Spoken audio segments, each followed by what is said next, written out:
important l'Allemagne tire-t-elle l'Europe vers le fond? Une question un peu provoque, mais qui arrive à la veille d'une réunion de la Commission très importante demain, qui pourrait revenir sur l'interdiction des moteurs thermiques d'ici 2035. C'est une volonté de l'Allemagne, une volonté puissante qui évidemment dans l'économie repose notamment sur l'industrie automobile, les machines-outils et sur la chimie. Je me tourne vers vous, Patrick Artus. La grande question, c'est comment réagir face à la vague chinoise, face à la guerre commerciale lancée par les États-Unis. On voit une Europe dispersée face à cette réponse et de plus en plus de voix se lèvent en France pour pointer du doigt l'Allemagne en disant c'est la faute de l'Allemagne qui refuse de protéger l'Europe pour qu'elle puisse continuer à vendre ses voitures en Chine et aux États-Unis. Est-ce que vous êtes d'accord avec ça, Patrick ? Il y aurait des motifs de mettre des droits de douane encore plus élevés sur les voitures chinoises. Parce qu'on a compensé les subventions publiques, les subventions des provinces, le fait que les constructeurs automobiles chinois ne gagnent pas d'argent.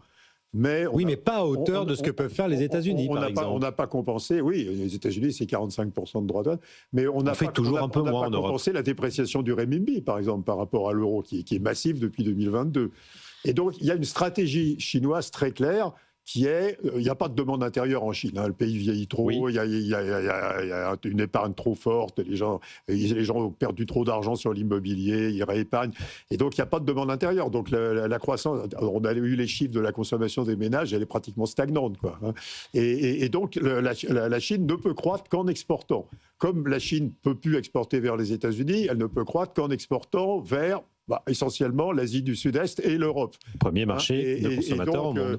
Et donc, si on n'arrête pas les producteurs chinois, ils vont nous exporter tous leurs excès de capacité. Oui, mais on voit qu'on n'arrête quand même pas. Léonidas va encore nous le dire, c'est que ça ne va pas assez vite. Mais là, il y a matière d'abord. Mais il faut pas revenir en arrière sur les règles européennes.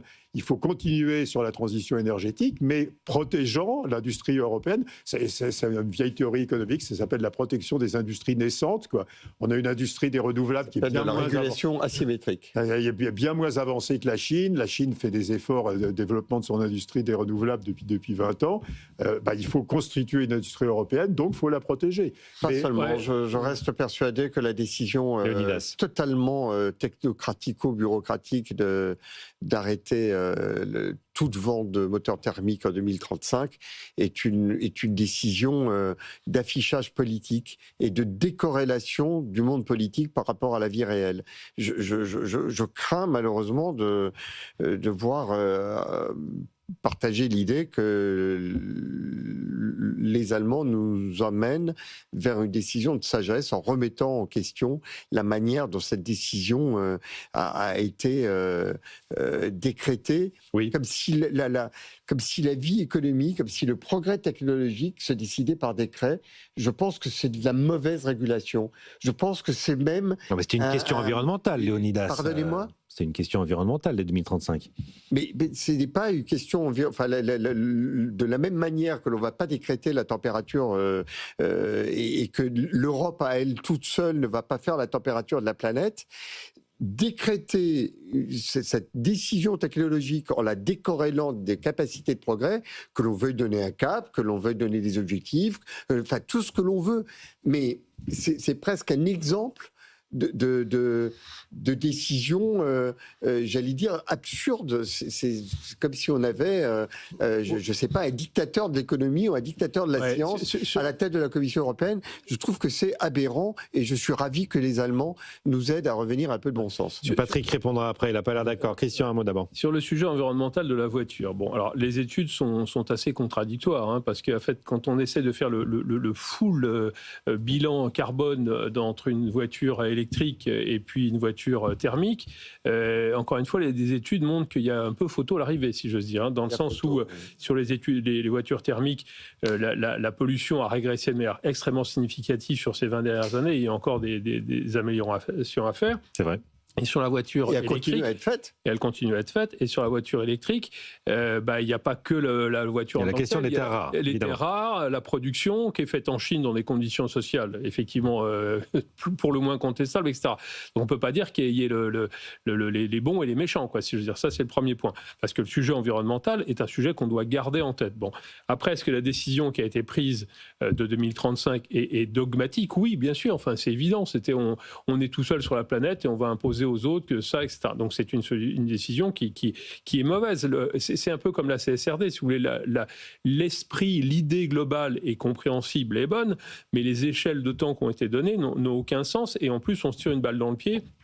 Et on est en train de revenir dessus. On est en train de revenir. Alors, on est en train de revenir dessus. La question, elle était plus large. Hein. Oui, c'était sur la vision globale de la protection européenne. Je vais revenir sur l'AMAD. Je vais essayer de faire court. Porté par l'Allemagne. Sur le fait de dire qu'il faut changer cette borne de temps, il n'y a pas que les Allemands qui sont pour. Les constructeurs français se battent aussi sur le sujet. Bon, là, pour le coup, et il faut être très précis, il y a des divergences parce que les Allemands se battent sur vraiment la voiture pure thermique, alors que les Français, enfin, sur l'hybride, c'est ça, et les Français sur la pure thermique. Enfin bon, il y a un débat, etc. Après, est-ce que les Allemands tirent vers le bas? Non, moi je pense pas qu'on peut dire ça. Alors, est-ce qu'ils défendent leurs intérêts? Oui. Bon, la France défend aussi ses intérêts. Pour avoir souvent discuté avec eux, c'est vrai que ils mettent du temps à comprendre et à prendre en compte donc l'évolution de la planète. C'est-à-dire que le fait qu'être dépendant de la Chine ou être dépendant de la Russie, on a vu avec le pétrole, était une impasse dramatique pour eux. Il y a eu beaucoup de temps pour mettre ça.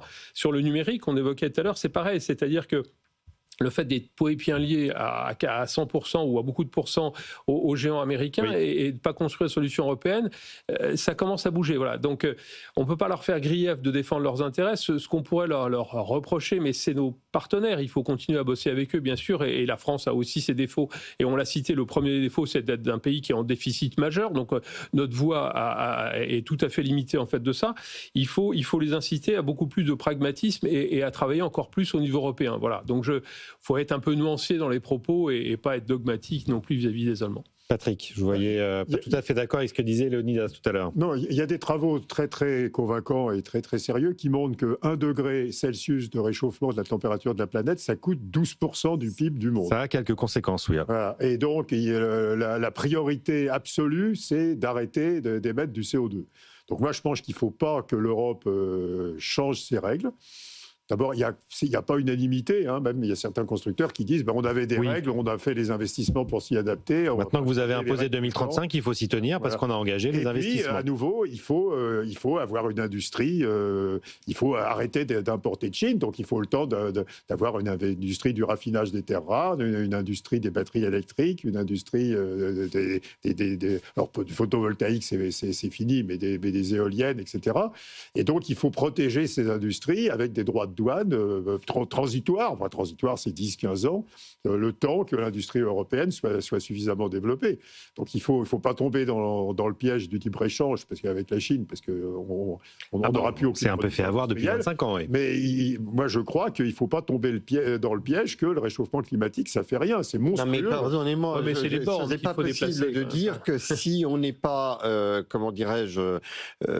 convaincu par le dogme de 2035 sur la voiture électrique, c'est que l'on aurait renoncé à considérer que le réchauffement climatique serait un problème. Bien entendu, c'est un problème. Bien entendu, il faut le traiter. Je ne suis pas du tout certain que la fin de la voiture thermique en 2035 contribue de près ou de loin à entamer ce 1% de réchauffement, de 1 degré de réchauffement climatique. Quant à changer des règles, ou les faire bouger, les infléchir quand elles sont mauvaises, je pense que c'est la seule manière, j'en vois pas d'autre, d'éviter de devoir subir des mauvaises règles et de la mauvaise gouvernance pour longtemps. Allez, réponse demain à Bruxelles. Avec des règles protectionnistes, je serais effectivement totalement d'accord avec vous. Final. Merci Léonidas Kalogeropoulos, Patrick Artus et Christian Poyot. Cette émission